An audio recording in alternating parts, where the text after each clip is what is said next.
Yo, can you hear me? You listening to WAW. What a week. Yeah, yo. What a week. Eita Ola, welcome to WAW What a Week. We managed to make it to today's recording after the party celebrating the Springboks win against France. We had frog's legs for dinner. And then this weekend we shall have pie, strawberries and cream as we polish off the English. Hopefully we'll sound sober and more alert than President Joe Biden did when meeting the Israeli leader yesterday. I swear Biden is starting to do old people shit. So, on that optimistic note, welcome back to WOW, What a Week. This is What a week. What a week. You can't make this shit up. And our comedian guest is in the building. There are a few people who need to be given very specific details to get to Amped Studios. Our next guest, however, is very familiar with traveling in and out of Jersey. Added to that, we're around the corner from a major taxi rank, and we're down the road from a bank he's very familiar with, and a couple of hostels. So we knew he wouldn't have a hassle getting to us. Please give a warm welcome, in whichever language you choose, to comedian Sifiso Nene. Wow. What an intro. What an intro. Spis, Yes, sir. how you doing, my man? I'm good. You're right now to Jadwe. It's good to see you. Since you introduced me Ngalendlela Yes, sir. with the taxi rank is here. Yeah. But as well speak to you. And then there's a hostel right there. A hostel. Also. Ngisekhaya la. Sure. Welcome home. Thank you, sir. You know, one thing I haven't actually asked a lot of my Zulu guests, Okay. but I'm going to ask you because I haven't seen you with Ispandla. Yeah. What's going on, my man? Or are you showing of yourself? But it's not like it's part of something that you wear as a fashion trend. You wear it when it's necessary. It's not an accessory. No, it's not. So what is Ispandla? It's panda, I believe. It's a like if you are doing a ritual Sure. at home. Like a Thanksgiving. Yeah, at Thanksgiving or whatever. Then you put on his panda as a sign of to the ancestors that it's me who did this thing for you. Oh, so that goat, that's what. The code, it was me. Yeah, it was me. Therefore, So it's GPS for your ancestors. basically, So when are yours, how do yours find? they do find me. Yeah. I put it when it's necessary. I do put it, but it's not necessary for now. Tell us about Empangeni, please. You're from Empangeni in Yes. Durban. Empangeni, the north coast of KZN. Yes, sir. That's where I grew up. It's not in Durban. Yeah. It's 2 hours away from it's a win. You know, the problem is for a lot of Joburg people, if you go to Limpopo, you're going to Polokwane. Yeah. They think Polokwane and Limpopo is the same thing. Yeah. Likewise with Durban. You're from KZN, you're from Durban.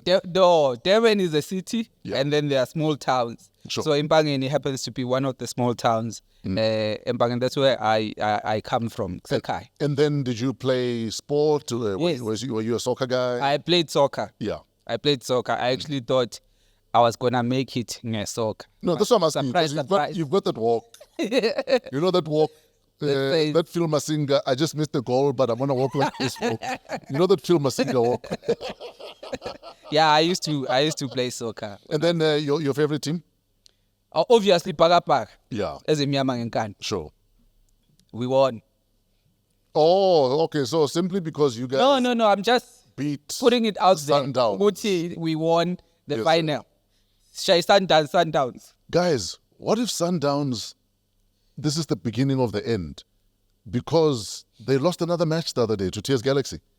They've crashed out of the Carling Cup because of TS Galaxy. But they can always buy the new beginnings. Oh yeah, man. It is Sundowns. Oh, I'm sure Bra Patrice is like, guys, you lost the Carling Cup, no one will buy you cups. Yeah, I'll buy you new cups, and you can just replace the entire team. You get a Carling, you get a Carling, you get a Carling. The time by a Carla. They're just playing That's what it's give called. back to the community. That's what's called the Carling Cup, because by a Carla. If you saw the Zungu tackle on Bernard Parker, I saw that. literally broke his leg. Angicabanga ukuthi uBernard usazodlala. In fact, you know what upset me about the tackle? What upset me about the tackle is, whether it's a mistake or not, Zungu doesn't seem remorseful. In fact, he almost played victim. That why am I getting a red card? Why am I And I mean, I suspect he's still upset about the Pirates match, that penalty from the Pirates match. Maybe. And he brought that anger to this TS Galaxy match. I think that was ruthless. Yo. I think that's not sportsmanship. Exactly. I think that was, that's bad. Mara, do you think maybe the PSL need to add more rules? That, I mean, if a tackle like that is a career-ending tackle, your life can't just carry on. Yeah, you can't just carry on playing when someone else's career has ended. You've ended their career. So I think the guy must also he must get a punishment of some sort to suit. Not even a sorinyana, not even a hard. I think Mela Pali statement. And say what? I don't know, man. I don't know. He must apologize. Yeah. Or the team must apologize on his behalf. Sure. Yeah, and then they must let us know he must be punished. Because life can't go on. Yeah, life cannot go on. Anyway, so how does a boy from Empangeni end up in Johannesburg? Because of comedy. Yeah. Tell us about the dream. I was following the dream, the comedy dream. Sure. I was watching this show, the Pure Monati show, many years ago. Sure. And then in a way, I saw myself in that TV show. Yes, sir. I started writing scripts, hoping that one day I'm gonna come to Joburg and present these scripts to David Gow, to whoever. Oh, okay. I was to meet who was part of the Pure Monati show, sure. So that I could be part of it. I could maybe end up writing for them. And I did come to Joburg with the scripts in my pocket. I went to the SABC, and one of the guys who was part of the Pure Monati show, Ronnie Motimola, yes. was being interviewed in a completely different TV show, and I was an audience member that day. It was the day I arrived in Joburg. So the ancestors there, they found you? Yeah, they found me. And then I went to speak to Ronnie after the show. He was in the bathroom wiping off the makeup. How guys? I'm telling you, brah. You know, the other day I'm in the bathroom at the urinal. I'm busy there doing my thing. Yeah. A guy comes, puts his arm around me. Ne? 4-5 in hand. Jeez. I'm taking a piss. Phone up. Friend. That's weird. Bro, what are you doing? So Ronnie couldn't even take off his makeup. No, it's makeup. Showed up. He was not doing anything. It was makeup. Yeah. So I spoke to him. I told him, I'm Sifiso. In a second. Yeah. I'm Sifiso. I'm from KZN. I've written scripts and blah, blah, blah, blah, blah, blah. Ronnie's such a cool guy. He was like, come back to Joburg next week. But you know what the other problem is? Ronnie speaks so slowly. You were able to speak for 10 minutes before he could say one word. Well, then too. So he had no choice. Yo, that guy is nice, bro. Yeah. And then I came back to Joburg the following week. He was with his brother. Sure. And then I showed them the scripts. They didn't laugh. And for me at the time, I didn't know that when a comedian does not laugh at a joke, it's funny. Oh, yes. No, a comedian will never roll on the floor laughing my ass off. Yeah. Never. Yeah. They both didn't laugh. They were like, okay, your scripts are funny, but in a stand-up comedy way. Sure. Not in a script. Skit. Yeah. In a skit way. In a skit way. Yeah. So I was like, what is stand-up?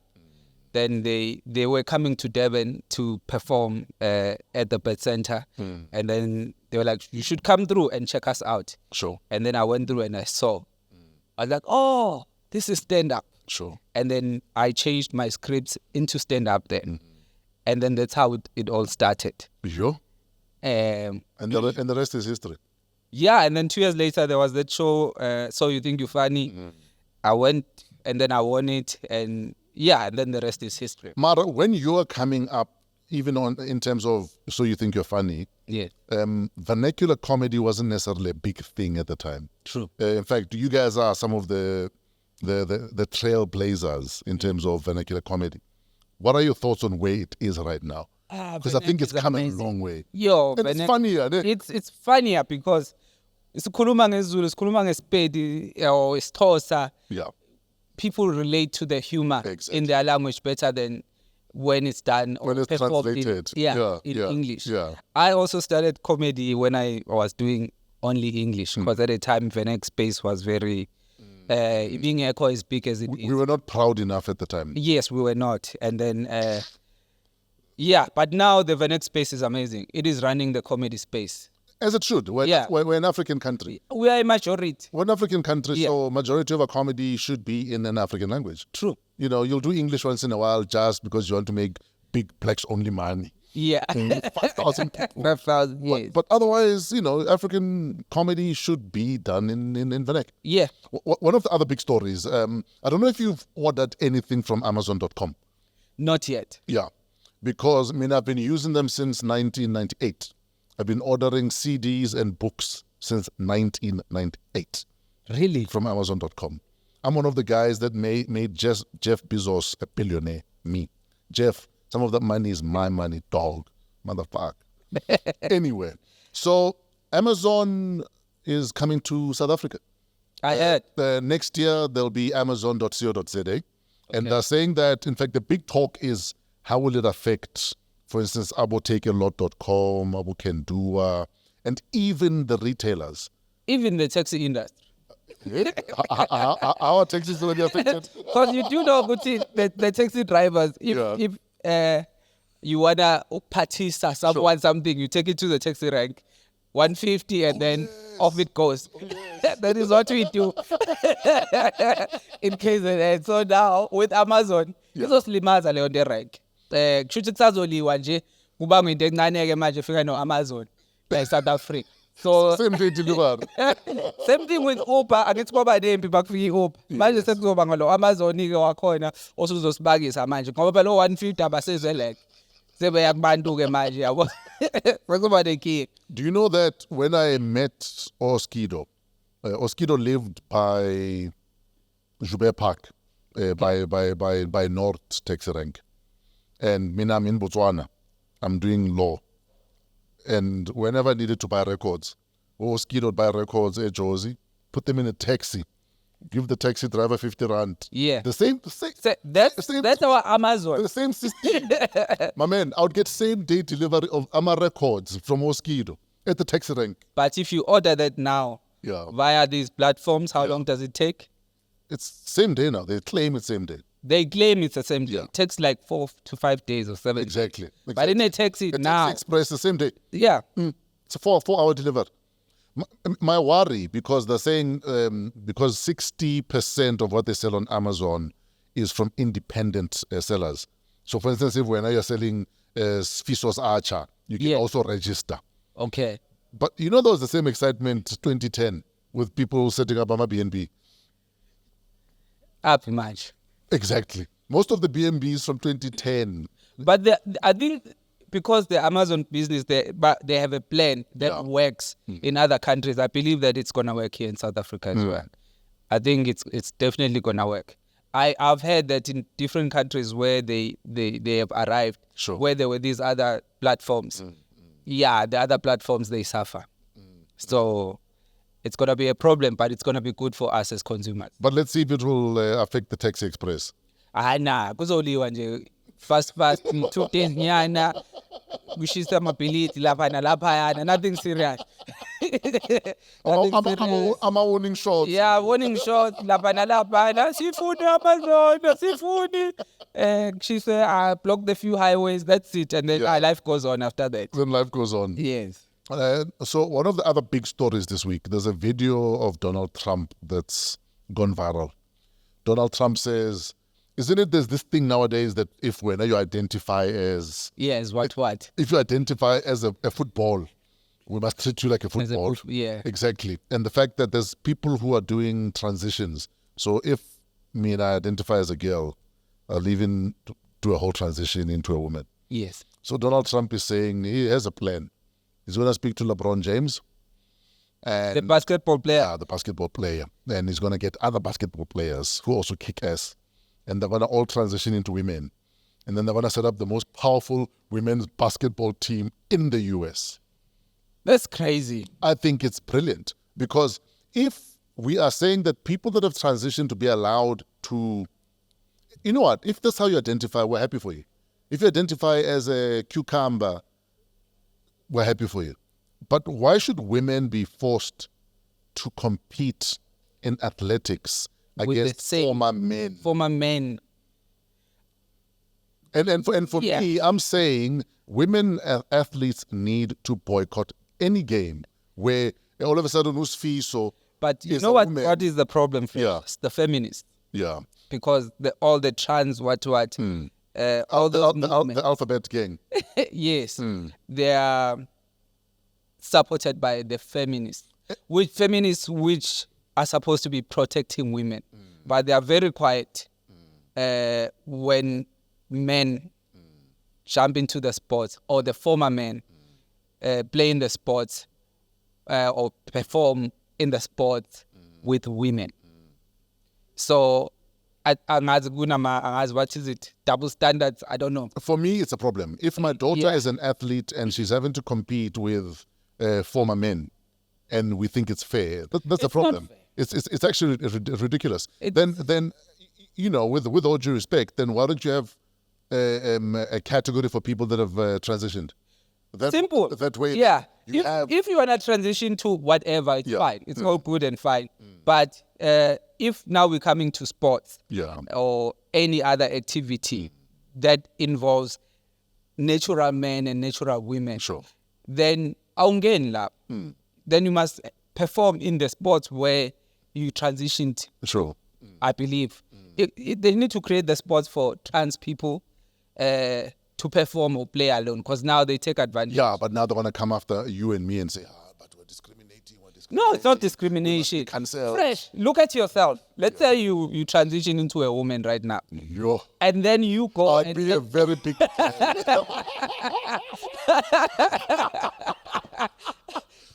you transition into a woman right now. I'd be one of the biggest girls I know. And then you expect us to keep quiet. When you compete with your daughter. With my daughter. No, bruh. No. That is wrong. That is just wrong. Nothing wrong with transitioning to whatever you want. It's a free world. I mean, it's fine. But let's be fair. Men are muscular by nature. So we can't change that. Yeah, just because you've transitioned, it doesn't mean now you're gonna be less of a man. You are still a man, still a dude, still more powerful than you're still big boned. Yeah. So it's God who created us like that. So it's not like we are being bad people by pointing that out. It's nature. Absolutely. Yeah.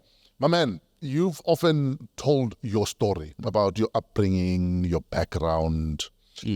What is it about your story that you tell purely because you want people to be inspired and understand that it is possible? Dude, I think the story I told you in the beginning, me coming to Joburg, how I came up to Joburg and how I started comedy. Where did you sleep?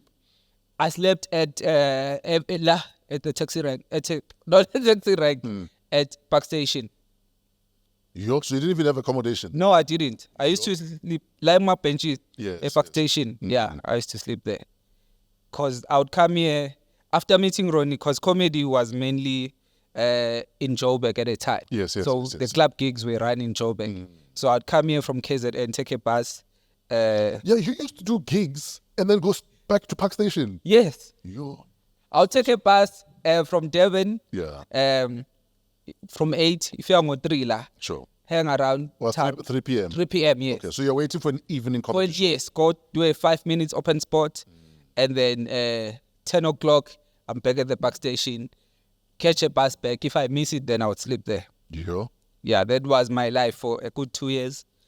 Mara, the dream and the fire was burning that much that you knew you had to do this. I knew I had to do that. So the family are saying what as you're sleeping in stations?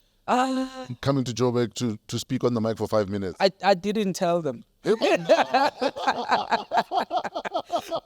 the first time they are hearing this.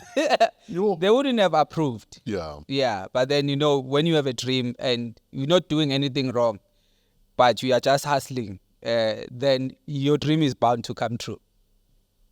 So you look back at your career now and you think, what, my man? I was right. Yeah. Yeah. Imagine if you were wrong.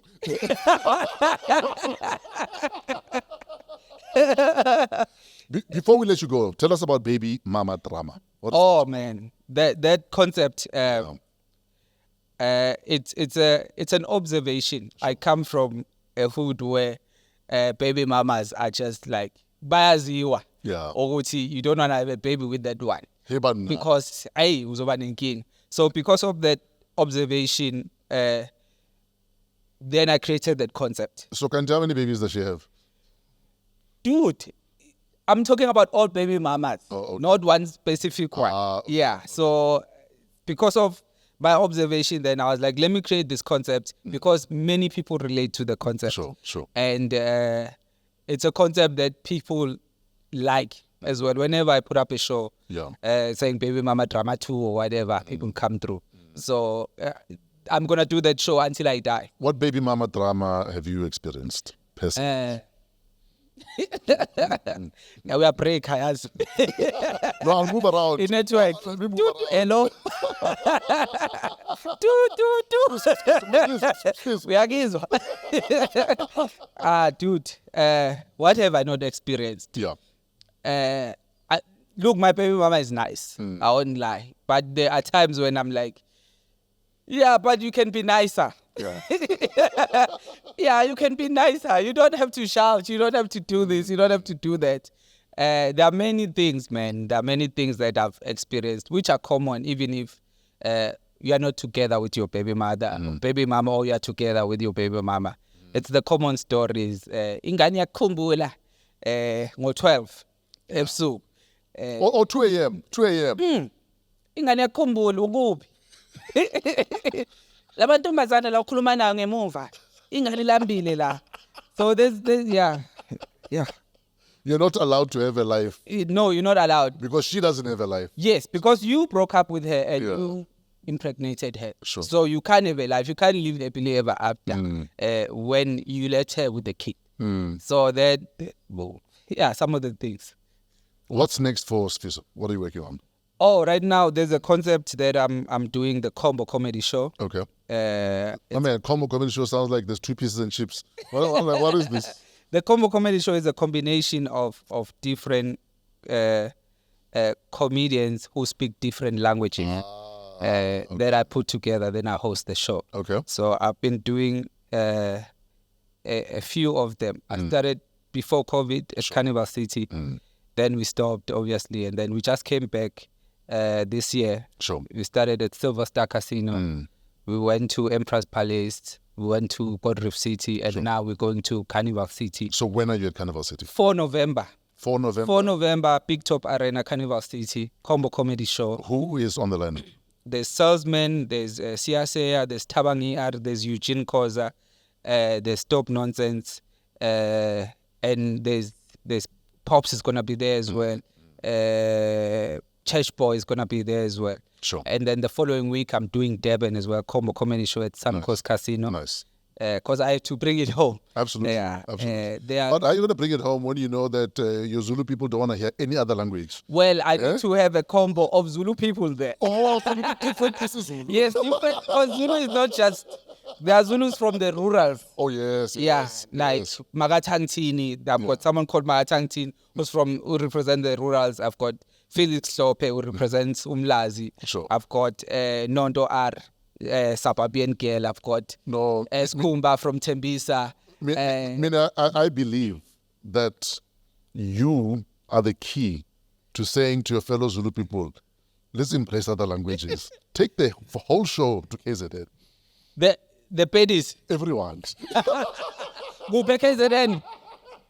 Kuphi now mhlawumbe fresh ngoba understand ukuthi la engisuka khona KZN KZ. No, it's not gonna happen. It's not gonna happen. No, it's not because people are ignorant Yeah. or whatever. Yeah. It's because, let me address this thing. Because when we come to Joburg, as Zulu people, we have a problem. We say, you guys don't want to learn other languages, blah, blah, blah.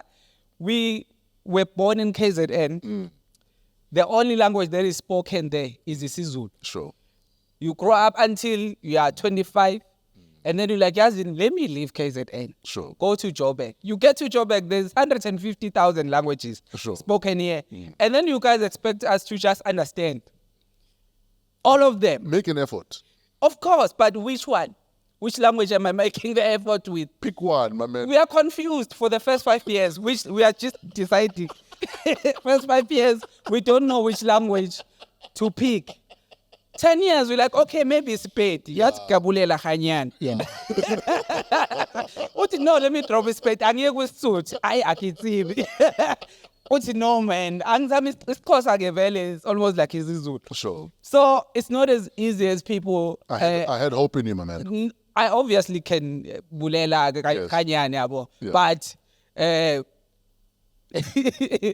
people in KZN, you can't expect them to just understand. The closest we are to other languages is when we watch TV shows. Sure. So nakhona there are subtitles which we like, sakhuluma lo. Umlo khuluma isiZulu. Alifake lo. Alifake lo khuluma isiZulu. So it's the only way I think we are gonna learn. Yeah. But be nice, be patient with us. Can you at least say you're sorry or you're Olisa in Tswana or Pedi? Kimaswabi. She's a boy. Yeah. Kikupa. Oh, bathi ngikupa umswarelo. Ngikupa umswarelo. Ngiyawukupa ke bafo nje ngenza ukuthi ngikupa umswarelo la eGoli. Ngikupela nina. Ngibaswabi. Sifiso, I think you're a funny guy. Thank you, sir. And I think you must continue flying, kicking ass. And I think your combo comedy shows are what this country needs. Thank you, sir. Now we must now start convincing white people to start attending. Yes, I'm going to do something. Because we kind of white people only knowing Saubo, na, Unjani. And Karimbe. And Mharingbe. And Kalagata. No, it's time to move on now. It's time. Absolutely. Yeah. Ladies and gentlemen, Sifiso Nene has left the building. This is what a week. What a week. This kid really kicks. Welcome to our next segment, #WOW What a Kid, where we chat to Africans under the age of 35 that we feel kick ass and that you should hear about. Our next guest is very familiar with the term sick. No, that doesn't mean he makes home videos involving vacuum cleaners and hamsters. Besides, who has time for that when there's beats and boards to write? Please give a warm welcome to a kid who's familiar with all types of grinding. Please make some noise to Mr. Mayo.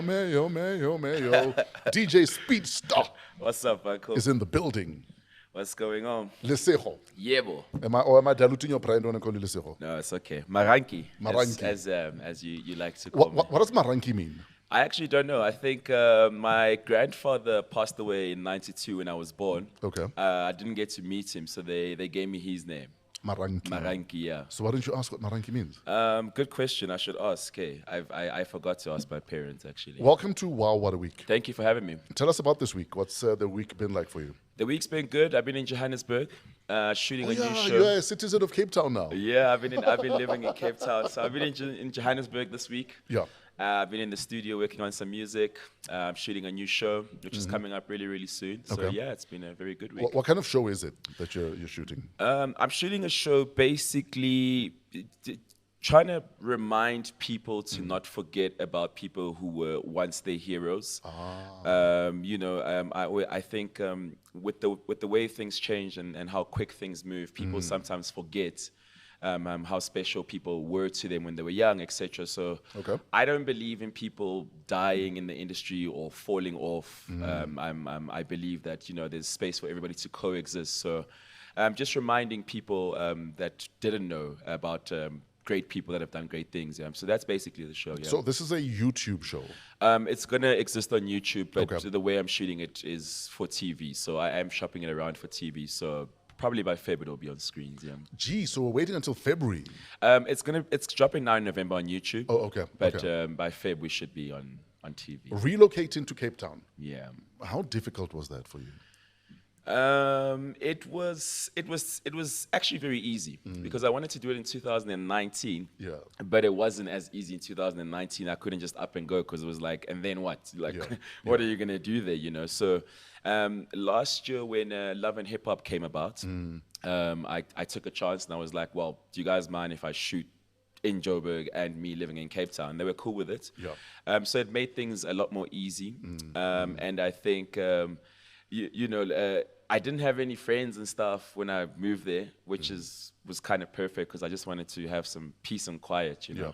I've literally been DJing since 2008, since I was 16 years old. So what were you running away from moving to Cape Town? I don't think I was running away from anything. I think I was just going to go catch a breather, especially with a lot of my peers in the hip-hop space passing away. You know, I realized I was like, I don't want to just die, you know. I do want to also live a proper life, just kind of take a back seat and just regroup. Yeah. How did each one of those deaths affect you at a personal level? You know, whether it was Ricky Rick and how he went out, or AKA and how he was taken out. Yeah. Because both are traumatic. Yeah, very traumatic. Yeah. It was a difficult time. I'm not gonna lie, especially like you say, the Ricky incident, the AKA incident. Then there's also the Dimples incident. And then there's the Dimples incident. There's the Dimples and incident. we're in the same WhatsApp group of DJs. Yeah. And often a lot of these deaths we found out about before they went public even. Yeah. So it was just the shock of finding out that someone is gone. Yes. Like, I mean, when DJ Somebody was assassinated, that was bad. We literally found out before the bullet cases had even gone cold. Yeah. And already we had found out in our group. Exactly, yeah. And so those are the kind of things, you know, we're just seeing like our peers like going out like that, you know, you realize that there's more to life than just trying to make money or just trying to be the successful person, you know. So yeah, that was it. I just want to take a young break and just kind of regroup. Yeah, I mean the Dimples death was really, really hectic for me because he was always kind of like my guide. Oh yes. Into the industry, whether it was me dropping music or me getting onto TV. He was always my guide. And when he left, it was almost like I no longer had a guide. And I know Shake feels the same, you know, and that is why DJ Milkshake. DJ Milkshake, yeah. That's why I was like, yo. Not a shake from Dubai. Yeah. That poos on people. No poo, yeah. And that's why I was like to Shake at the beginning of last year. I was like, well, we need each other. Let's stick together, you know. And that's how No Comply came about, which is a duo, which is him and I. Yeah. So we took 2020, the whole of 2021 for No Comply. You wouldn't see a Speedsta or you wouldn't see a Milkshake on the flyers. Oh yes. It was just No Comply. And then this year when I moved, we kind of did our own thing, and now we just do big shows as No Comply. But to answer your questions, the deaths were really, really hectic. No Comply, yourself and DJ Milkshake. Yeah. Tell us about making it work and the challenges of we have to make it work. There's many challenges, as you know. I think in any business, when you're working with people, it'll always be difficult. But it was always easy for us because we've always had love and respect for each other. So we're able to talk about things. We're able to, you know, kind of settle things. It doesn't have to get hectic or anything like that. But it was challenging at first, especially with fees, because trying to get the brand out there, you know, you're taking half of sometimes not even half of what you normally earn. When you're moving, you're no longer moving. Like I'm a kind of person, when I'm in the bus, I don't like to speak. I sometimes don't want music. It's just me and the driver and maybe a photographer. Yeah. But you get used to having a road manager, driver, Shake. Now it's like you're on a school trip. You're like on a school trip, you know. Small little things like, you know, we have small little fights. Like maybe I don't like how Shake sits in the bus. He sometimes doesn't like when I smoke in the bus. You know, so there's all those little challenges, but we make it work. Yeah. What do you mean small fights? I know there's been big fights also. Not really big. I know there was a big fight. I think it was between Polokwane and Nelspruit. I mean, we haven't really had like big fights. You know, it's nothing serious. Yeah. There hasn't been anything like serious. You know, like a deal breaker kind of a vibe. I want to comment, but also because I've got inside information. I don't know if it's right for me to comment. No, please. Maybe you know something I don't. Maybe you know something I don't. Wasn't there a time you wanted to give management some hands?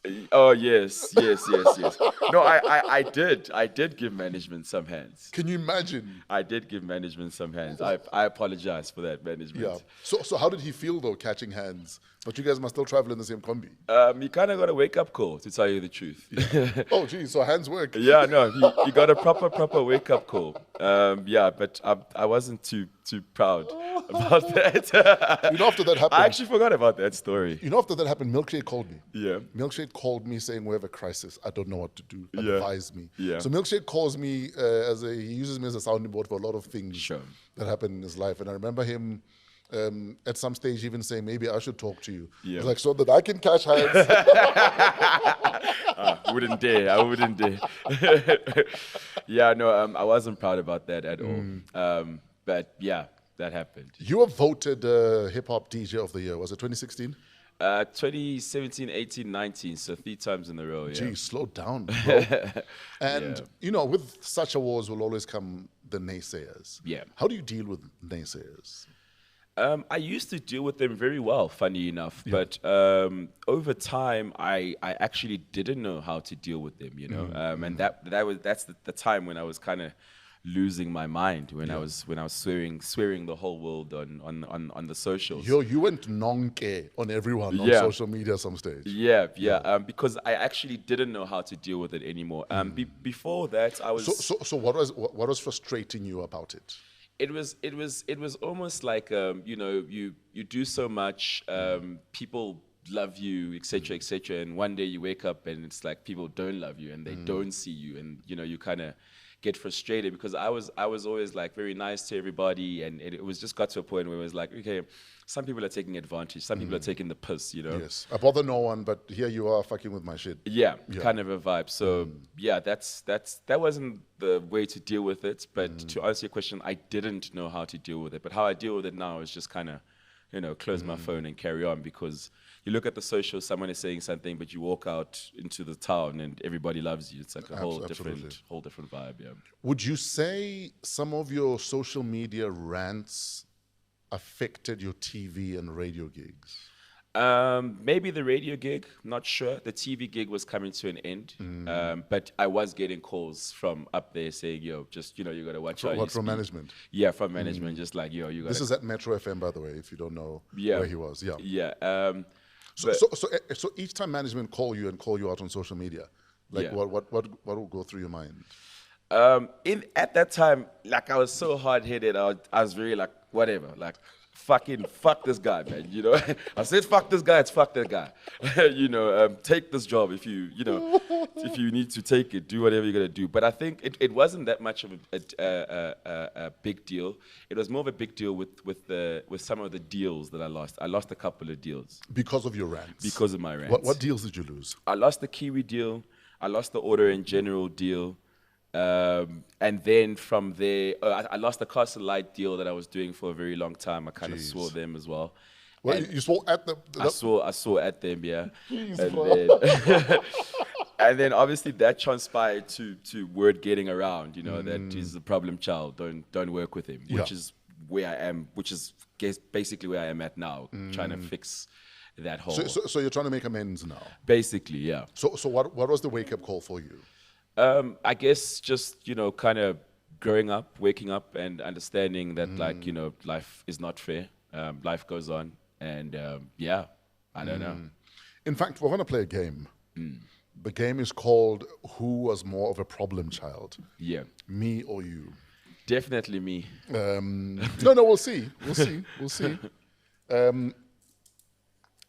Let's talk about the time you locked your teachers at school in the staff room. Yes. Why would you lock your teachers in the staff room? Because there was a mass bunk. And what were the consequences of that? The consequences of that were... Let's talk about the locking up first. So what happened that day? So were you in primary school? No, I was in high school. Okay. I was matric, and we were having a mass bunk. So a mass bunk basically means everybody go home. It's a Friday after assembly. We go to the first 2 periods, break time. Everybody go home. If you don't go home, we're gonna deal with you. Jeez. You know, it was a thing that always happened. Yes. With matrics.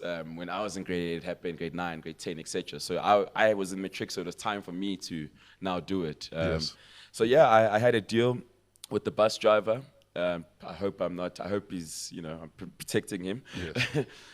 He gave me the keys. I locked them in the staff room, and we told everybody to go home. And then everybody went home. Yeah, that was that. So what happened after that? What were the consequences for that? The consequences of that, when I got back to school on the Monday, they said, because my parents were so hurtful, they were like, look, do whatever you need to do with this guy. So your parents were done with you, basically? Yeah, my parents were like done with me at that point. And they basically said that I couldn't be in normal school because I don't want to behave like a normal school child. So I was in special school during school. So I didn't go to class with everyone else. I went to class like alone in my own time. Are you for real? I had to do the garden at the school. I had my own break. So during break, you'd see me cutting the grass and so forth. And then when their break ends, that's when my break starts. So I did that for about 2 weeks where I wasn't allowed to be part of society. Yeah, because you don't want to be a part of society. Because I don't want to be a part of society. So those were the consequences. And I must tell you, that was a big wake-up call. It is not nice. It was not nice at all. Okay, so I've never locked teachers into a staff room. So Speedsta 1, fresh 0. Yes. Let's talk about primary school. Primary school, you went to a Catholic school. I started off at a Catholic school. You started off at Catholic school, and then what this dude does, he's in primary school. There's a non-Catholic school across the road. Yes. And then he walks across to the non-Catholic school. Yes. And tells them, I would like to enroll myself because I'm done with those. I'm done with the Catholic school. Because all my friends went to the normal school. My parents wanted me to go to a Catholic school, private school. I was like, what is this? And I kept telling them. How old were you? I was 7 years old. I was 7 years old. I was going into grade 1. Yeah. And I kept telling them, I want to go with my friends. I want to go with my friends. And my parents were not listening to me. And I was like, okay, shut. And then, the one day my mom dropped me off. I was like, bye, Mom. Have a good day. Yeah. As soon as she went around the corner, I walked to the other school. And I was like, I'm here. And the rest is history, What do you folks say when they found out that you've left the Catholic school? Yeah. There's good private school. Yeah.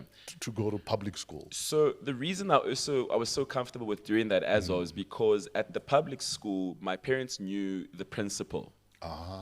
His name was Mr. Van Pletzen. Okay. So I got there and I was like, Mr. Van Pletzen, he was a stepfather to my brother's best friend.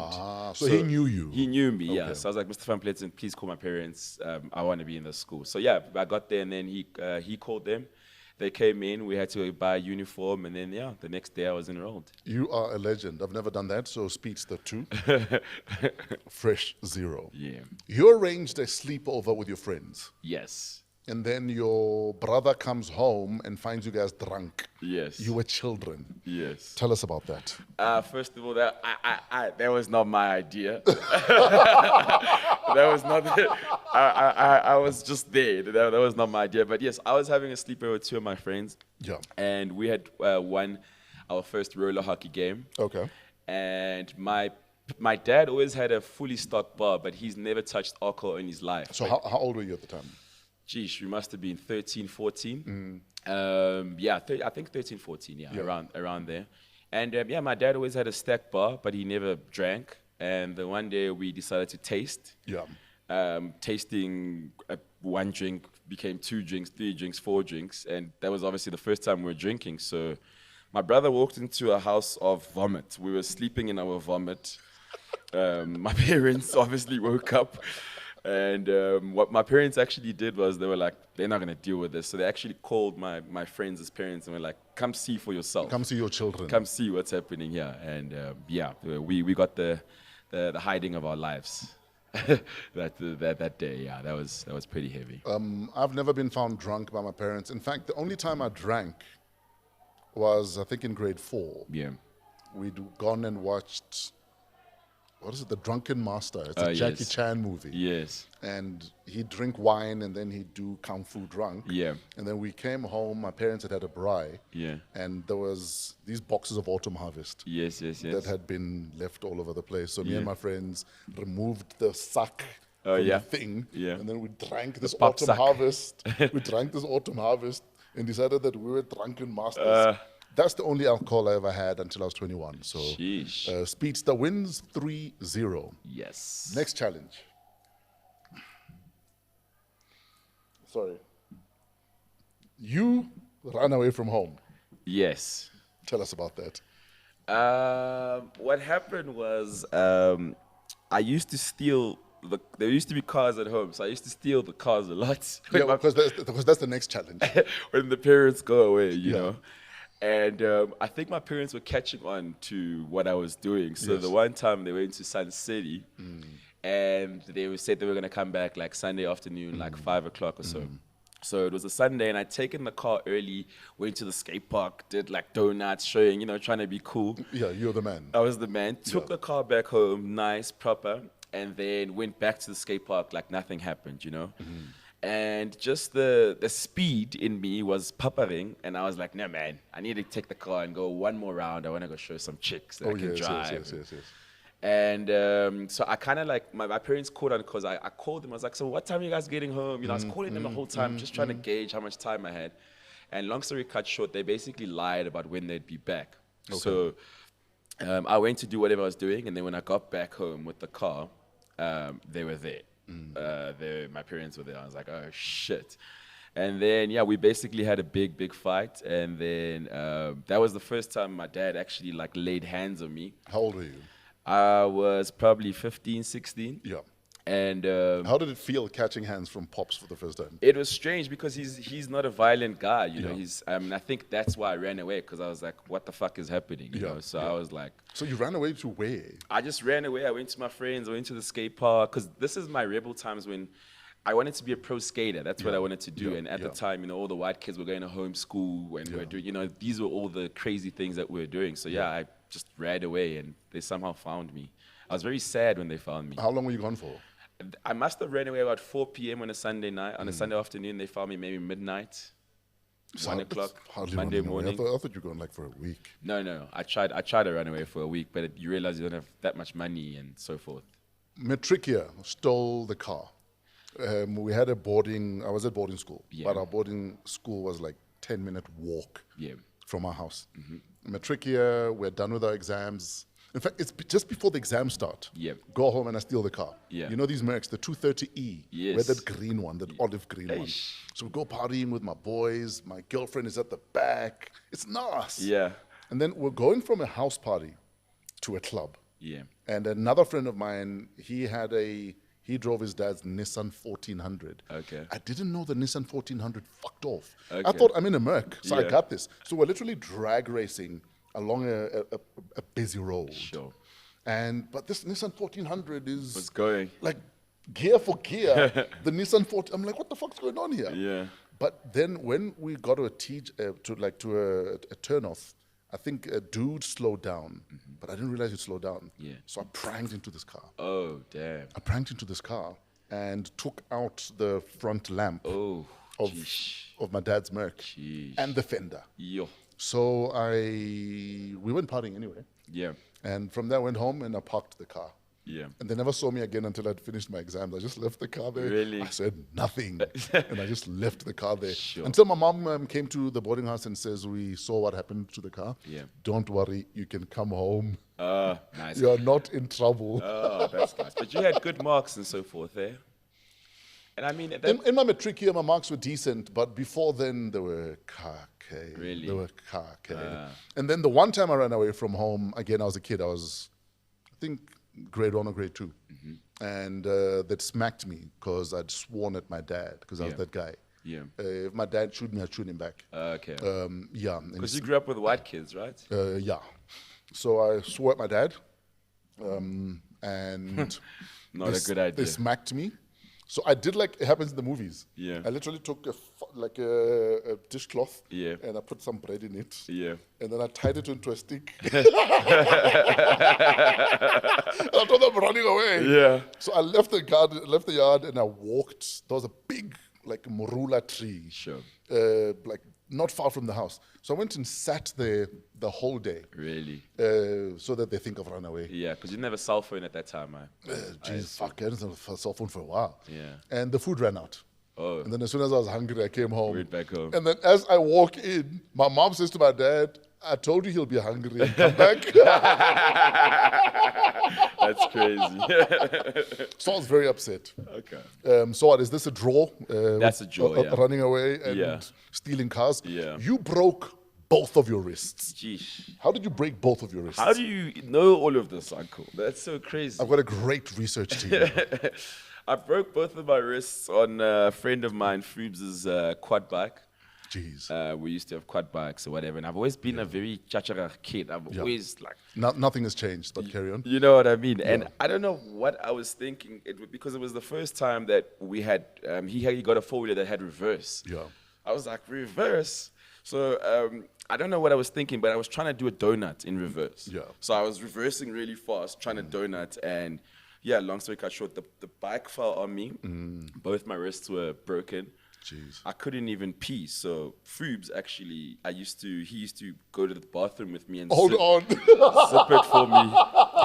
I couldn't. So both wrists are broken. Both So wrists. are you in casts then? I'm in two casts. I can't write. So Foobs was what your cock holder. Foobs was my cock holder, literally. That's why he's my best friend. Listen, if someone has held you while Yeah. you wee, they'll become your best friend. Yeah, but he actually sold me out to my mom eventually, because what happened was we went to a birthday party at a place called Aquadome in the Emerald Casino. Yes. We swim and it's good time, and my mom was like, "You can go to the birthday party." I remember the Aquadome. The Aquadome. I've played a couple of sets there. Yes, you have, yes. yeah. And she was like, "You can go to the party, but you can't swim. You've got two cars." I was like, "Yeah, no problem. I'm not gonna swim." There I am swimming, having the time of my life, because all the chick, come swim, come swim. Yeah. You're swimming, whatever. I'm thinking, no, I'm clean job. This thing is dry by now, whatever. Yeah. My mom gets there. She's like, "Do you think I'm stupid? Where's, because people used to write on the thing." She's like, "Why is it suddenly clean?" I'm like, "No, man, mom, I just cleaned it myself." And she was like, "Dude, I think you're so slick. Let's go, And I had to go get new cars because those things were soaking wet. So does Foobs feel like he like knows you intimately? Sheesh, pause. He knows me pretty well, though. Yeah, he knows me pretty well. Yeah. You guys went overseas on a roller hockey trip. Yes. How much game time did you get? Geesh, I must have played a whole of 2.5 minutes. What happened? It was the Roller Hockey World Cup. We went there, South Africa. So we were obviously the best from different clubs in South Africa. Put us together a national team. But when we got there, when we got there, they were on like a different level. Like they were getting paid to play, So you were playing with professional roller. Professional roller hockeys, yeah. So I 2.5 minutes, and those 2.5 minutes were very hectic. I remember I was falling all over the place. I was nervous. I suddenly couldn't shoot, suddenly couldn't pass, suddenly couldn't do anything. But great experience. I went twice, actually. I went 2007 and 2009. Roller Hockey World Cup, yeah. So what happened to your roller hockey career? DJ Speedsta came about, started throwing house parties for all the high schools. I started playing at all the matric farewells, all the Valentine's balls, started drinking alcohol, stopped skating, stopped playing roller hockey. You guys would throw parties, wild parties at other kids' houses? Yes, we would throw parties like neighboring houses, neighboring schools. We would book out halls and have these we had a crazy movement going, but a high school movement, because a lot of the time my friends couldn't come watch me play in the clubs. Oh, yes. Because Hot Soup was doing all the parties, and I was playing at all. So Hot Soup is his brother Soul Kid. Yeah. And Master M. Basically. Yeah, they used to do like the biggest parties. So my friends couldn't come see me play. So I was like, okay. I'll fix it. I'll fix it. Hold my beer. Yeah. So I did my own parties, and I had a friend who worked at the Liquor City at the time. Yeah. Gave me alcohol on consignment, and we used to book out halls, and we used to run bars there. We made lots of cash, obviously illegally. Yeah, cops would come, would give them cool drink. Speaking of cops, and unfortunately I can't beat this one. Yeah. Cops once came to your parents' place Yeah. to arrest you. Yeah. You were still a child. Yeah. What happened? We were chilling at the skate park. A friend of mine, Jock. I was doing what's it? CTAs, I think. Yeah. So it's in grade 9, and he was doing matric finals at the Sure. time. And we had an off day. I think we had an off week, both of us. And we were chilling at the skate park, smoking weed, Sure. just relaxing. In his car, he was a matric. He had a car. And while we were hotboxing the car, the cops just pulled up on us, and yeah, they took us home. Well, they couldn't arrest us because we were underage, so they called our parents. But my parents didn't answer. Thank God, my parents always answer. That day they didn't answer their calls. Yeah. Jock's parents answered, so Jock's parents came to the scene. They took him. He was banned. Well, not banned. They took his car away from him. We're banned from the skate park, etc., etc. We couldn't be friends anymore. They just took me home, hoping my parents would be home. No one was home. And then when no one was home, I was like, no one is home, guys. Like, go away, you know. And then yeah, they returned in the evening to come and Come pick you up. come pick me up. So what I did was they was doing the sirens outside, and I could hear the sirens, and I was like, fuck that, I'm not opening. My parents were in their bedroom. And I'm like, fuck this, I'm putting the volume up, I'm watching TV, I'm not opening here. And my dad comes to me, he's like, can you hear some, like a noise? I said, no, I can't hear nothing, whatever. Goes back to bed, you can still hear the noise, Yeah. Eventually he goes to check for himself. And I kid you not, as he opened the curtain, just to, because we used to live in a cul-de-sac, to see who's at the gate, I saw like the bakkie just go out of the street. He didn't see, obviously, what happened, went back to bed. And yeah, that was it. They actually didn't find out. They actually didn't know about that story. And the reason... Oh, shit. So I just told them. Yeah, we just told them now, actually, yeah. The reason I didn't want them to know about that story is because the year before, in grade 8, it was an inter-high thing, whatever. And I wanted to start smoking weed. So I was speaking to this matric guy, this dealer guy, and I was like, yo, on Fridays, inter-high, whatever. And he was showing me the weed, and I was like, I'll bring the money on Friday, whatever. And as he was showing me the weed, the principal and the vice principal walked into the bathroom while all of this was happening. Called our parents or whatever. So how we kind of played it off, I was like, no, this guy was bullying me, you know, and into a life of weed. Into a life of weed, and I said no. So luckily, I hadn't started smoking weed, so the test came out negative. So that's why the following year I was like, no, I do not need this weed story Absolutely. with my parents. Yeah, Yo. yeah. I was one of those kids, fresh. I won't lie to you. Looking back at your childhood, looking back at even your rants on social media and what they've cost you. Yeah. Like what do you think? What goes through your head? What goes through your mind? Looking at what you put your parents through, what you put your brother Soul Kid through. Yeah. Shame. Yeah, they've been through quite a bit. Yeah. I think, like I said, you grow up and you start to understand that you're not a little kid anymore. You can't just do what you want. You know, you actually need to. There's consequences. There's consequences to everything, because I was, to tell you the real truth, I was living the high life for many years. You know, on the road, making money, drinking, girls, clubs, you name it. You know, I was doing it. I was invincible in my head. You know, Sure. And the main thing I would say, because in all those rants and stuff, I was never sober. I never did any of those rants sober. No, remember at 2 a.m, we'd message you and say, dude, is there someone there who can take your phone away? Yeah. So I got to understand that you know, I can't, number one, say whatever's on my mind, especially because there are kids out there who look up to me. Sure. There are consequences, etc. So yeah, that was something that I had to learn, and yeah, we keep it moving. We live and we learn. So what's next for Speedsta? What's next for Speedsta is the show that I'm working on. Like I said, I'm working on new music, skateboarding as usual, chilling, trying to build a family, you know. I want some young speedsters as well. And yeah, just assuming you haven't left any out there yet. Yeah, well, there's not any that I know of, but you never know. But yeah, I'm just trying to, you know, go with the flow. Sure. Yeah. Greatest skater of all time? The greatest skater of all time? Jeez, good question. I have to go. In your humble opinion, of course. In my humble, I have to go to Nigel Houston. Okay. Yeah, Nigel Houston. And some would say, why not Tony Hawk? Tony Hawk was not quite my style. He's obviously the legend. Yeah. He, opened the doors for everyone. But Sure. he's a vert skater. I'm a street skater, so I'm drawn to street skaters. Yeah.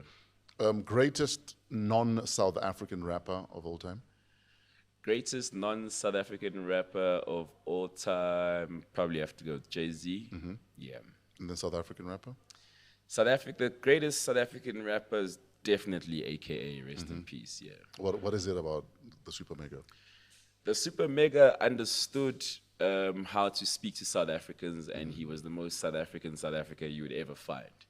And I think he did it at a time where it was very difficult for a colored person to kind of relate to black people, but he was able to kind of create his music in a way where everybody could enjoy it. So, yeah, rest in peace. Are you working on any music? I'm working on music. Yeah, I've just finished the EP, which is coming out really soon. Yes, sir. Yeah, shooting music videos next week, Cape Town, Johannesburg. So Yes, sir. yeah. I feel really good. I took a nice break, been chilling. Yeah. I haven't really worked this year. I was just chilling, skating, going to the beach. So yeah, kind of getting back into the swing of things, getting back to work. And yeah, I'm feeling good. My dude, we wanted to bring you in here. Thank you. And just remind people that there's this dude here. This kid was a naughty kid. He has said and done a lot of naughty shit. Yeah. But he's still very talented. And we want to see you fly, my dude. Thank you. We want to see your name in bigger lights. Yeah. We want to see you doing bigger things. Yeah. I still got a lot to do. So yeah, I'm in the mood. Where do we find you on social media? At Speedsta Bro across all social media, Twitter, well, X, as you guys call it. I'm not very active there anymore. Thank you. But I'm an Instagram guy. I've recently become a TikTok guy as well. So yeah, you can check me out there. And yeah, out and about in the streets. Hashtag what a kid. Ladies and gentlemen, Speedsta is about to leave the building. This is What a week. What a week. Celebrity guest. Celebrity guest. Our celebrity guest is in the building. She's been known to use different names, and that's both on and off screen. While her moniker might not be clear to some, what is clear to many is her talent and presence and bum at awards. Please give a warm welcome to Lerato Mvelase. Hello. How you doing? It's me, the bum lady. Your bum was trending, dude. Like, how did I get there? So you win an award, and then your bum outtrends you. Like, please tell us about that. How does it happen like that? Like, there I am, excited. It's my day. I'm winning an award. Your puppies are there. And then it becomes about my bum, and I realized South Africa, asko serious, South Africans were not serious people. Like Or you knew exactly what you were doing. In fact, you know what? I didn't want to explain myself. Yeah.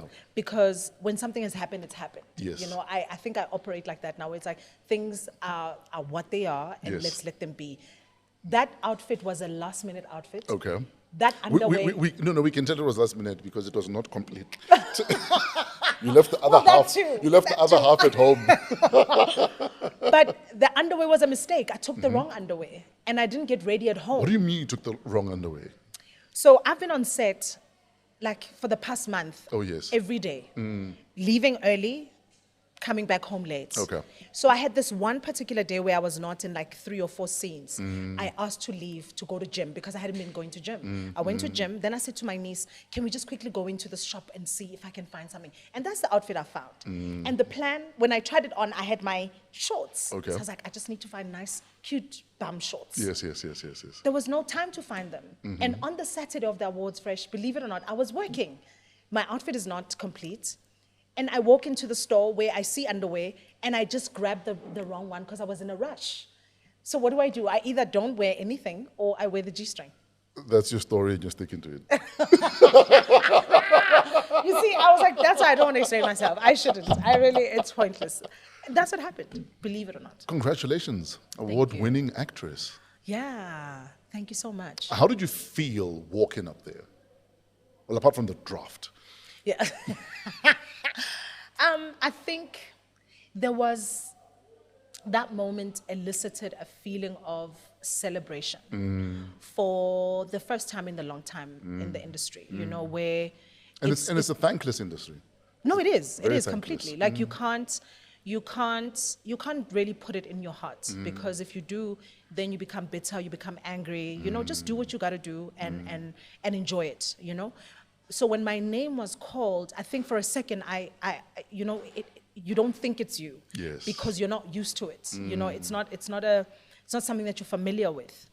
And as I was walking up for the first time, there was just a sense of celebration within me. And I think it was not even about the award itself, Sure. but it was, I've put in so much work over the years, and I get to celebrate this moment with my kids. I think that was the biggest thing for me. Tell us about your kids. Tell us about motherhood. Motherhood is It's not a joke. It's not a joke. It is not pictures on Instagram. Yeah. You know, it requires emotional intelligence, because you're dealing with a completely different human from you. As much as you think they belong to you, they don't. And isn't it wild how we treat them almost like they don't have autonomy? Exactly. Like they're an extension of us. Yeah, and they're not. And my 16-year-old has taught, in fact, both my kids and my 10-year-old, Yeah. you know, because my kids I've got feisty little things, you know. They taught me that very early, that we're not an extension of you. We have our own way of thinking. We see Yes. the world differently from you.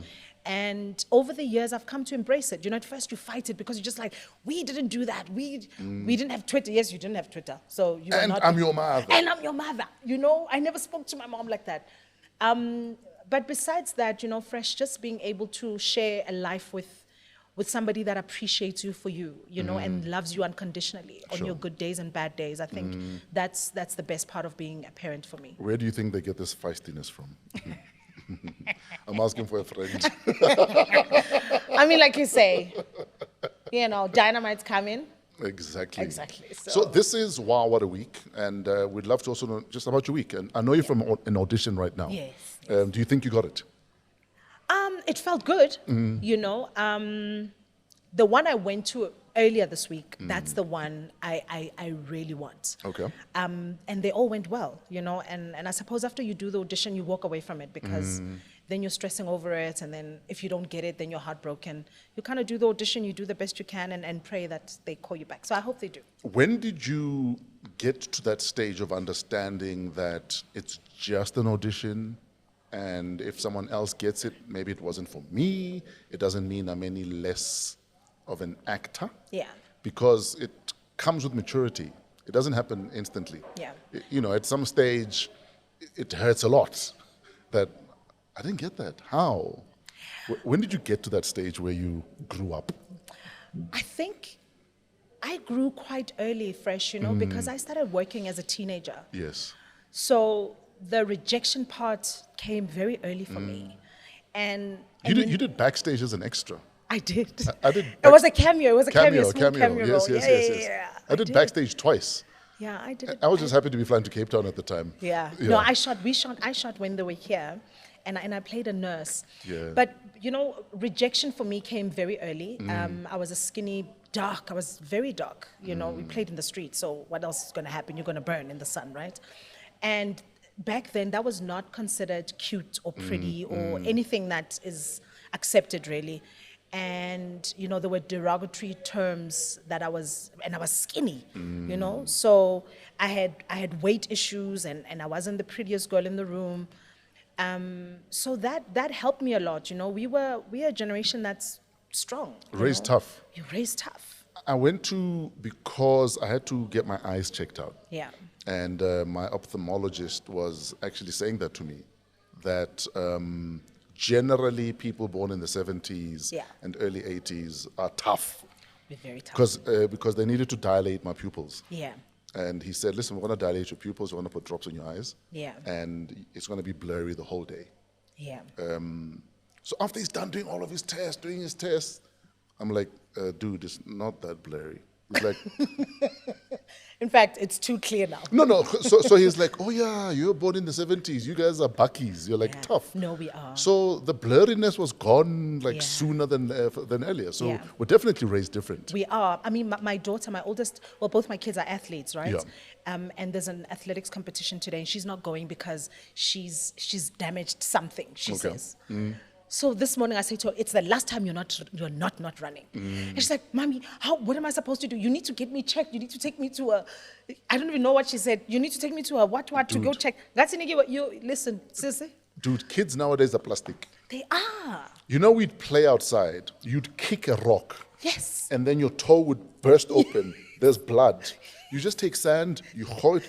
I don't even know how we found out that sand will make the blood clot Yes. and the bleeding stop. Yes. So you can continue kicking the ball with the very toe Yes. that is bust open. Yeah. That's how tough we are. And we Lona bana ba discovered di stuff. plastic. Yeah. No, we discovered stuff. Yes. Because we were out there. So my daughter is not running today because of that. And I was just not impressed. And she's not impressed that I'm not impressed. You know, so we are definitely a tough generation. What else has happened in your life this week that you want to share with us? It's exam season, Yeah. Fresh. Oh yeah, you're also writing. I'm also a student. You don't learn. What do you mean I don't learn? You don't learn. I mean, you got to. So, firstly, it took you 10 years to get one qualification, and you're like, you know what? I want another one. Yeah, no. I think for me, because, you know, a little earlier, I think Yeah. I was still in my 20s, I realized how precarious our industry is, you know? 1 minute you're working, 1 minute you're not. Sure. And I think my preparation started then. That's when I went back to study, which took me 10 years because Okay. I was a mom. So that was the communications degree. That's the communications degree. And I was meant to take a year break, actually, after graduating in 2015. But I was just too tired. Sure. So when I did my postgrad last year, that was meant to be 2017. Sure. And what I'm doing now was meant to be, I was meant to have done it 2020 and finished 2021. I should be doing my PhD this year. Jeez. But you know what? You're never too We're not late. teacher's pet. I wasn't, actually. Uh-huh. Oh, was I? No, you are now. I am now. You know, God is like saying to Gabriel, was one of ours, one of ours. Yeah. We made her right. Yeah. No, so it's just been a lot of studying. I'm under a lot of stress Okay. because, Are you writing this week or next week? in fact, what's happening is I'm writing in 2 weeks, Freshener, Okay. but I've been shooting up until Saturday, and I've got 2 assignments due. So I have to submit before I can start studying, and it's 2 very long assignments. So Jeez. it's a lot of stress. Speaking of submitting, what are your views on love and marriage? I believe in life partners. Okay. I don't believe in marriage. What happened? No. I've never, you know, when growing up, you see yourself in a car, you know, you see yourself in a house, you imagine, you see your life. And everything that I've dreamt of, that I've envisioned, I'm living it. Sure. The only thing I've never imagined is marriage. And that's because I feel like it's just too much pressure, you know, where I must now commit to this other human when I struggle to commit to myself. People struggle to commit to their own diet. It was just 10 years, man. So it's just 1 degree. How? And you still eventually finished. No, I don't see myself living in the same house as a man. I might compromise on the marriage part if ever I meet someone who's amazing. Okay. So what But would it take to change your mind? he has to be exactly what I envision. Okay. He must be tall, dark, with lots of money, educated, funny to a degree. He mustn't be a comedian, please. He must take care of his kids Okay. and his ex-wife if he got married. Okay, so basically you're looking for a co-parent. No, I mean our kids are probably old enough. Or would you go for a Ben 10 with no children? I can't because he's gonna want kids from me at some point. I can't. Or you're going to have to treat him like one of your children. You see, no, I can't. I just need an amazing man.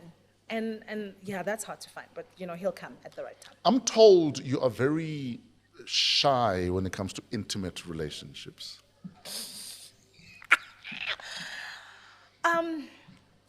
What I am, what I am is I struggle to be vulnerable Okay. especially when I'm meeting someone, you know, for the first time. Okay. And I take a very long time to open up. which if somebody's trying to come into my life to come get something from me, Okay. they're gonna give up. Okay. So, somebody has to be, So wasokodisa. yeah. Yeah. I'm not easy to get. And I know that about myself. It took me a long time to accept it, but I know that. I take a long time. Because people are playing now, fresh, like people are just, What if someone is honest with you? how do you know? No, but as in they were very honest with you that, listen, I don't want a long-term relationship. I just want us to have fun. I probably would agree. Okay. Because No, guys, stop DMing her, man. It's just an interview. you see, I have respect for people like that because then, So don't string me along. yeah, don't try and win me over by doing things that aren't you, saying things that aren't you. I'd rather have somebody say, hey, listen, we're grown-ups. Yeah. Hey, listen, I like you. I think Can we we've have some fun together? Can we have fun together? And I'm there. Let's have fun. So what happens if you fall in love then? Then we both talk about it. If 'Cause he's a good enough man, Yeah, because inadvertently it happens. it does. It's always the ones that are honest with you about, let's have fun, Yeah. that you realize that, oh shit, I think I'm in love now. Yeah, and if we are, let's do it. We're just not gonna stay in the same house, and I don't know if I want to get married. What do your kids say about you and relations? Shem, I think I'm a disappointment. Hey, my kids want an uncle.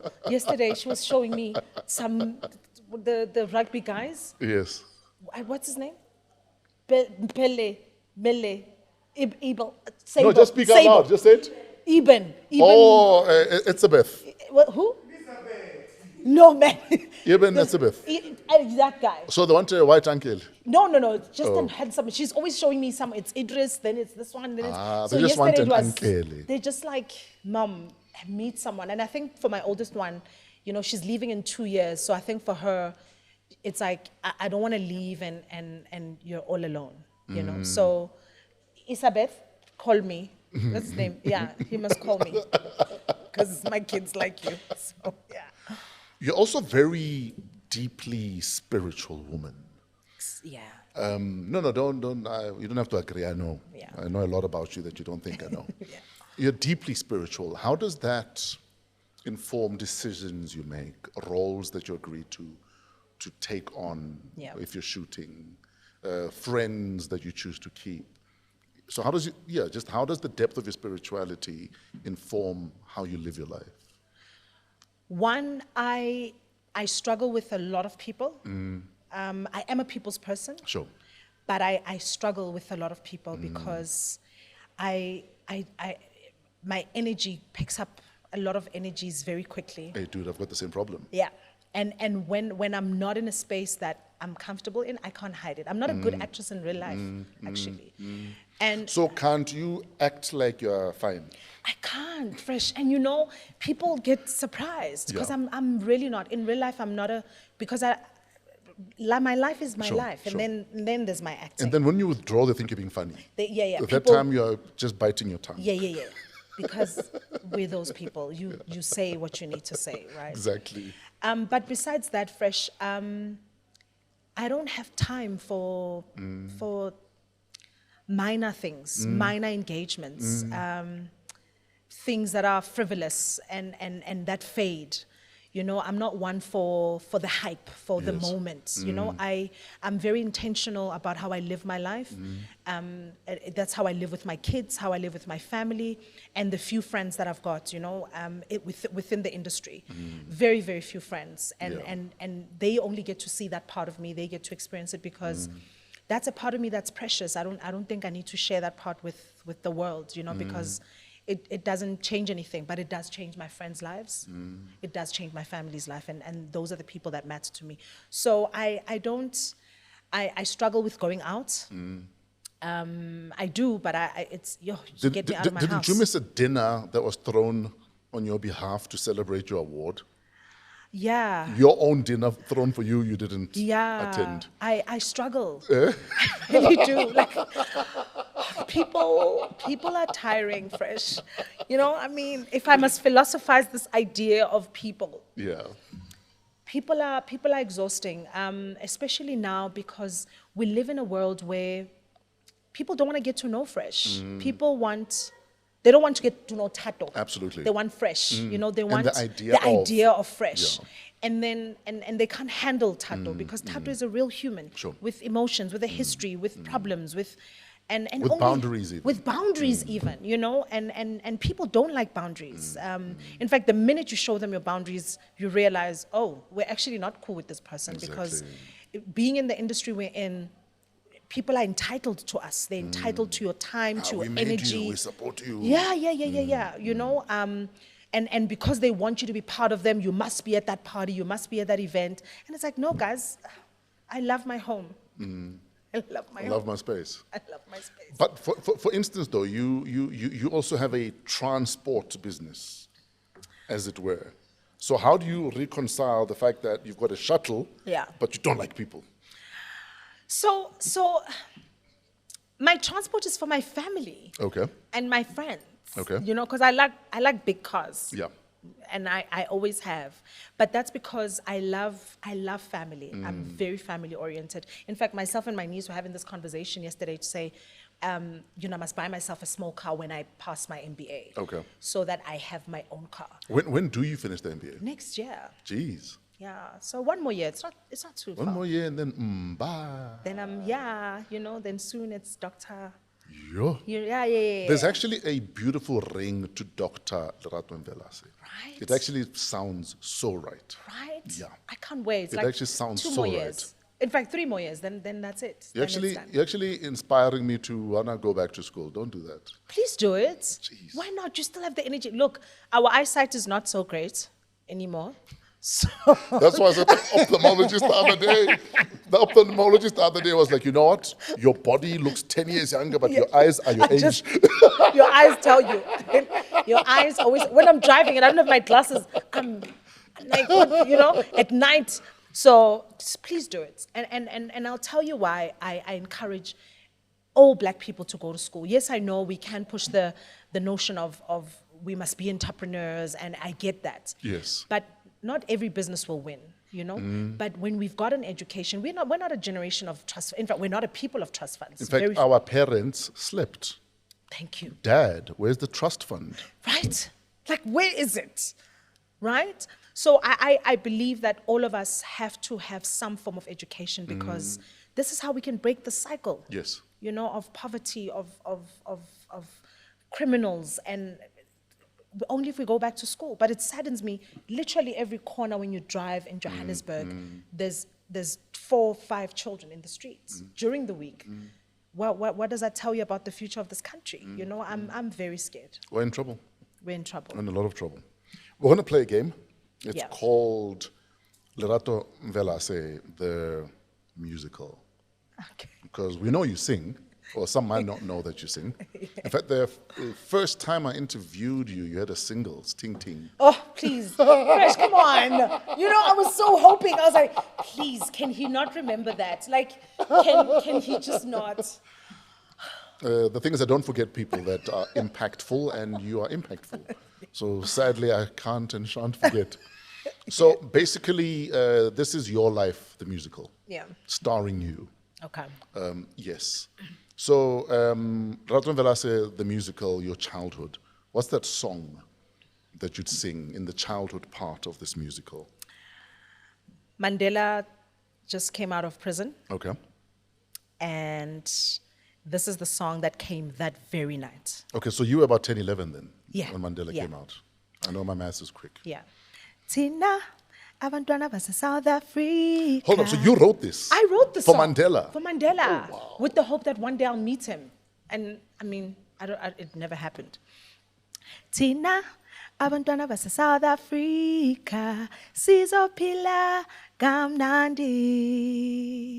Tina, abantwana base South Africa, sizophila kamnandi. Ngokuba uMandela yi-president, uzosiphilisa kamnandi. That was my song. If you were to write a song for President Ramaphosa, how would that go?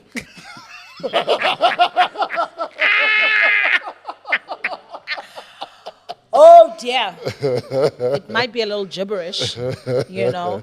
I can't even say it would be hip hop because I used to love hip hop. Yo, I don't know that song. Okay, but let's keep it moving. Yeah. Lerato Mvelase, the musical, when you first thought you were in love, what was that song during that time in your life? D'Angelo. Okay. D'Angelo. How did that song go? Not how does it feel? How does it go? I know. I nearly said, how does it feel to know that? No, it's not that. Oh, dum, dum, dum, dum. Yeah. Dum, dum, dum. No, that's. One thing about black people is black people will even play the bass guitar with their mouths. You'll hear dum, dum, dum. And then it's zogo, zogo, zogo, Yeah. zogo, zogo. It was D'Angelo, though. It was a beautiful, sexy song. And then, do you remember his name? This kid you thought you were so in love It was with? Mandla, Which actually, Mandla? my first boyfriend. Oh, wow, okay. Not it's a Mandla you don't know. Okay. But he was my first boyfriend, and I was at Wits at university early. Hold on, so at Sacred Heart didn't date? No. Okay. You couldn't date. Why? Tell me at that time, which child could be seen with a guy? No, but dating is just boyfriend and girlfriend. Doesn't mean no dating. It's just maybe a mwanya at the bus stop or, No, but or you you hold remember hands. when I went to Sacred Heart, Yeah. I was the girl from the township. I couldn't speak yes. English. Oh, yes. Okay. Remember? And I was struggling a lot because I couldn't even hear them. You know, I didn't. Now I'm So like, you just heard whine, whine, whine. yeah. Hong, hong, Yeah, hong, yeah. hong, hong. I learned the word pastry in 97. Oh, wow. And these girls, who were my friends, right? Some of them are still my friends now. And they would laugh because I genuinely couldn't hear them. And then she said pastry. I had heard that word for the first time. And then they were laughing. And then Yes. I laughed. And then I saw them look at each other, look at me and laugh. Oh, wow. You know? How did that feel? And Yo. I was that kid. But you know, Fresh, the way I'm so resilient. In Standard 8, I was the new girl who couldn't even speak English. Yeah. So I obviously failed the 3 terms and passed the last term. Sure. By the time I got to Standard 9, Fresh, I was in the SRC. I was in the first team basketball. Cheers, okay. I had never played hockey. I was never exposed to hockey. I didn't even know what hockey was. In fact, I was being kapunganwam, and the coach said trial, Yeah. and I made it into the first team. I was in the first team hockey. I didn't want to play netball because, you know, girls. I was like, girls have drama. And yeah, by the time I got to matric, I think I was one of the most popular girls at that school. Yo. First team athletics as Yeah. well. So yeah, And you haven't stopped. and I haven't stopped. Let's get back to our game. Lerato Mvelase, the musical. Yeah. When things were really, really tough, what song got you through those periods in your life? Joe Sample, Lala Hathaway. When your life was low, you had nowhere to go. People turned their backs on you, and everybody said that you were through. I took you in and made you strong again, put you back together out of all the dreams you left along the way. You left me shining. That was my song, still is. Wow. So every time somebody hurts me, Yeah. especially somebody that I know I've contributed to their life, that's the song I play for them. I played that song for all my exes. Jeez, I okay. play. Did you call a conference or sit down? Press play there. Play. So you know when you're sitting in a car, like it's true what they say Yeah. about women. When they play a certain song and you're in the car, you must know there's a message behind that song. It's never a mistake. No, it's never a that mistake. a certain song is playing. No. Yeah, Like because you if can't she- run away. You are sitting here, and she wants to make sure that the sound is right and nothing is disturbing you, so you can hear every single word. And then there's traffic, so we are You're not, going we're to not hear the playing song. anyway. Yeah. Yeah, so that was my song. When things were tough, how tough were they? Fresh. Yo. Very. Tell us about it. And You know, my nature is that of handling things, right? And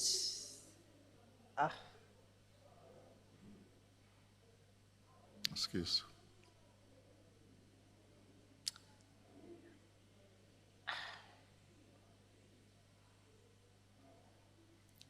Dude, could I have some tissue there?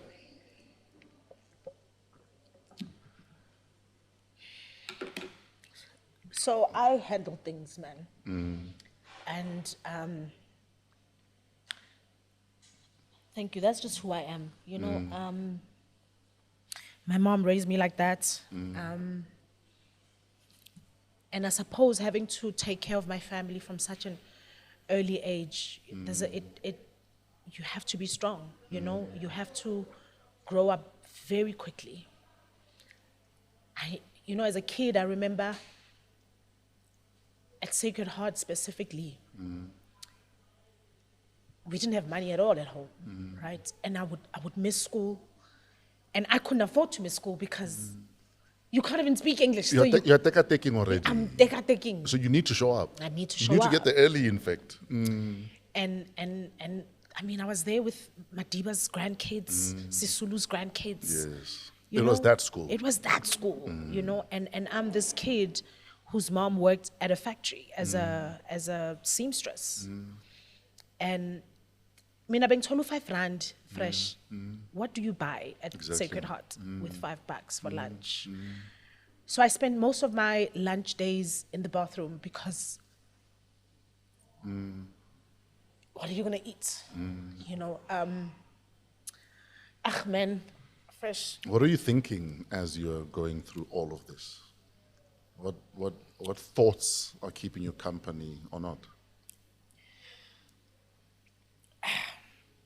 I've done so well, man. I've done so well, and you know, because we don't talk about our lives, you know, and the things we've been through, because you know, you don't feel people don't need to know your life really, you know, except the ones that matter. And I would be in the bathroom most of the time because I would have a slice of brown bread, which I would have to down with water from the tap in the bathroom. And then my friends, when I come out, where were you? You know? And yeah, obviously missing school because I couldn't come to school. And the house where we lived, it was like Mzinwe fresh, you know, where me and my mom were basically in the bedroom. And that was the house, you know. I remember in matric, I'm studying in the kitchen and music is loud and nobody cares because, you know, we don't care about you. But God was so good to me because I passed.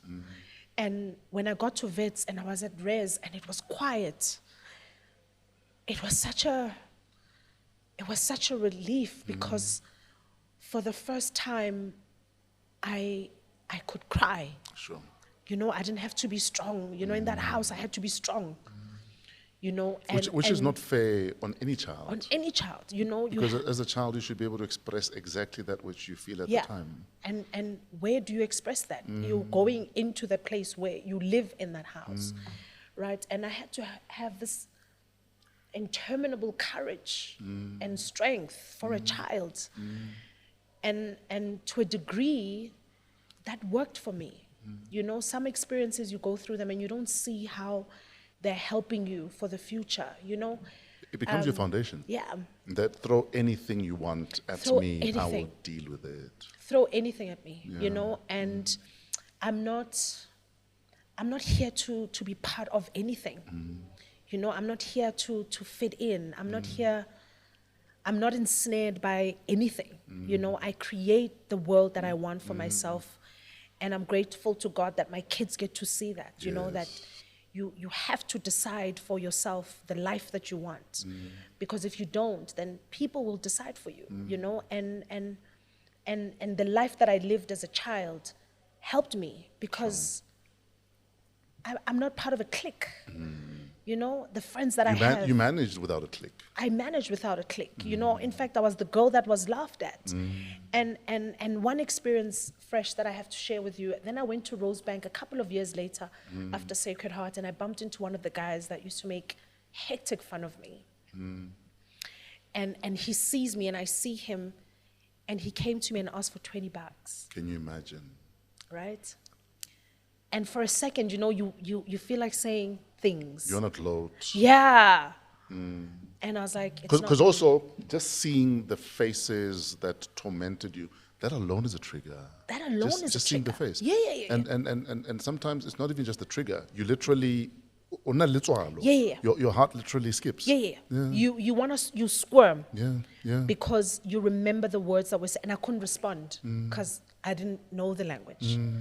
You know, and the most I would do is run. And I suppose that's why maybe I was such a fast runner, because what else are you going to do, you know? So you're actually not an athlete. You were just running I was away. just running away. I was just running. Hey, guys, I had to run. Hey, I just ran and ran and ran.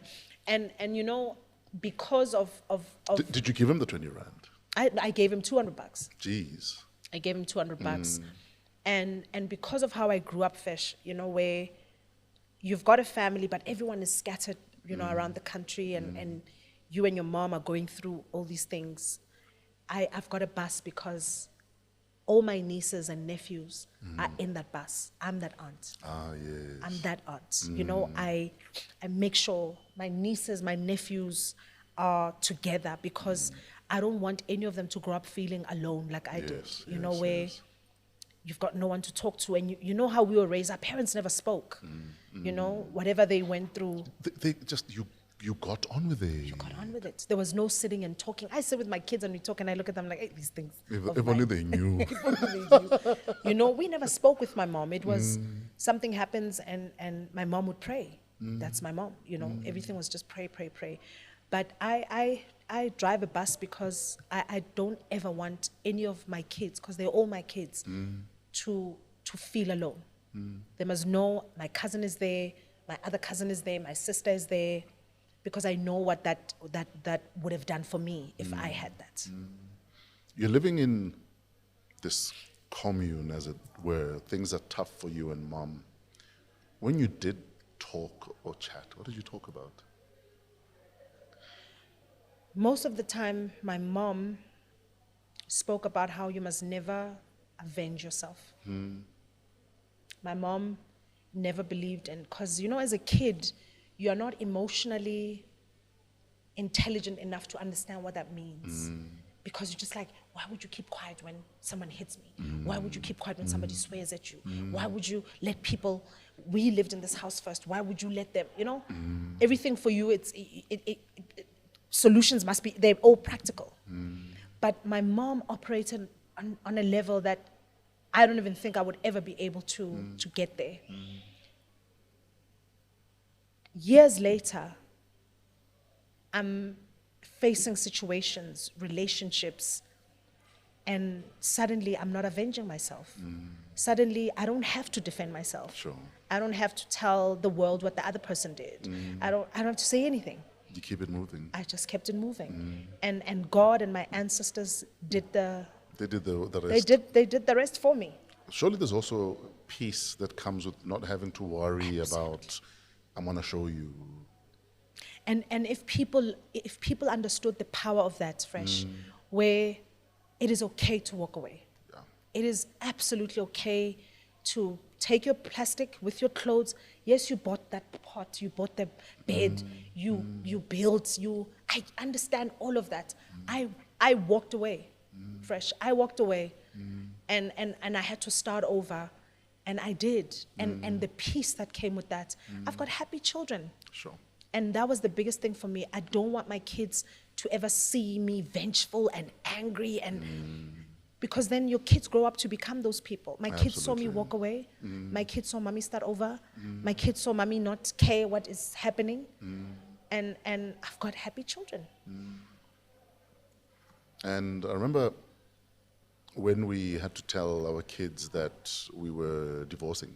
Yeah. And the one thing I said to my kids is, you need to understand that every child deserves two happy parents. And unfortunately, that happiness won't always lie in the parents being together. Absolutely. But we're not going to force matters for your sake. For your sake, we're not going to force matters. Yeah.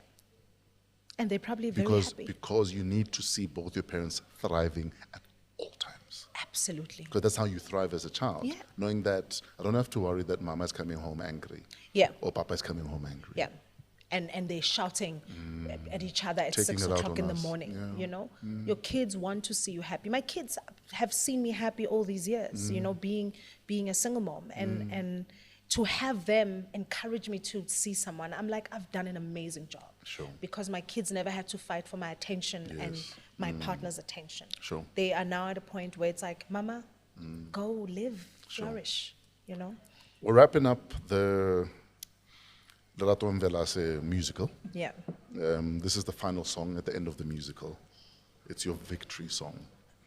What is your victory song? I don't need you to love me. I don't need you to love. I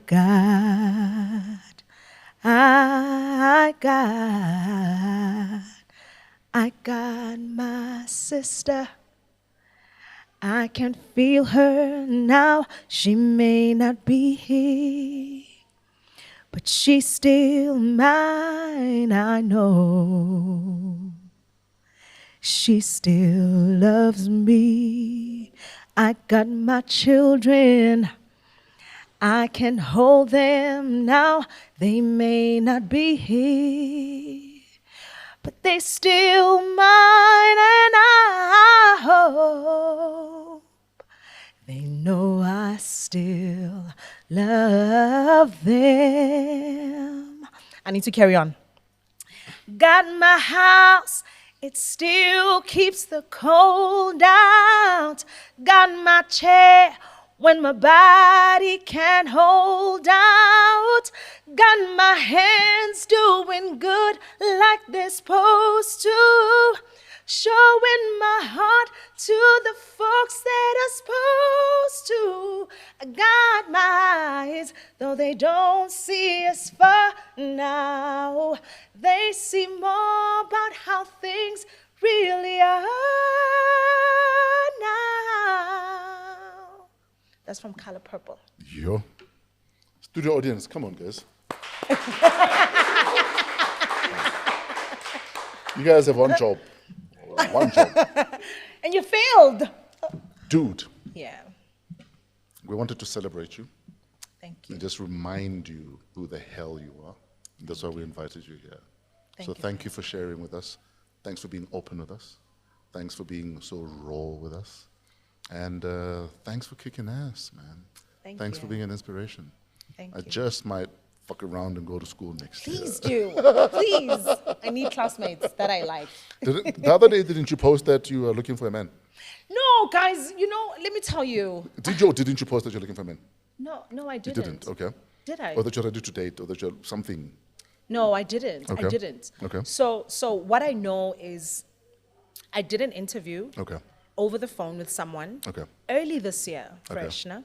And I suppose that's actually, I said to my niece, I'm going to do journalism next year because I think we need better journalists. Anyway, so this person, this woman, I do an interview with her earlier in the year when I graduated. She didn't do the article. Oh, yes. Never came out. And in the conversation, you know, after the talking about school and parenting and then eventually she was like, where you at in your life? And I was like, yeah, you know, I think I'm ready to date. Hey, Banna. You know. So old news became current news. And then worst part, what she does is Yeah. she takes a picture of my outfit. Hey, fresh, Well, with a bum. right? Okay. Puts that picture and then says, Lerato is looking for a man. Oh, wow. And I was just like, really? Like, that's how you're going to do me? But, you know, I think it comes with the territory. Sure. Where 1 minute somebody will love you, 1 minute they won't. And it doesn't matter, really. Lerato, So- thank you very much. Yeah, Incredible woman. thank you. And yeah, keep soaring, keep flying. And turn that bus you drive into a train. Because I'm certain you'll be recruiting more family members along the way. Thank you so much. Thank you for having me. Ladies and gentlemen, Lerato Mvelase is about to leave the building. We've got another big sporting weekend ahead with national teams in different arenas. And South Africans are known to enjoy a range of things in both victory and other times. So whatever the results are, hope you can resurface on Monday morning and join us back here next time. Until then, wishing you all a wow week ahead. AMP Studios, thank you as always for housing us. We are part of the Africa Podcast Network. Pezulu Works, thanks for the cinematography. Shout out to Trevor and the team. Artist The Flow Fraser for all of our imaging and our guests today. Sifiso Nene, Lerato Mvelase, and DJ Speedsta. Creative producer Kuvesh Mohan, show producer Gilezo Mudisa Gang. Email us at waw@africapodcastnetwork.com. Till next time, have a great week in spite of yourselves.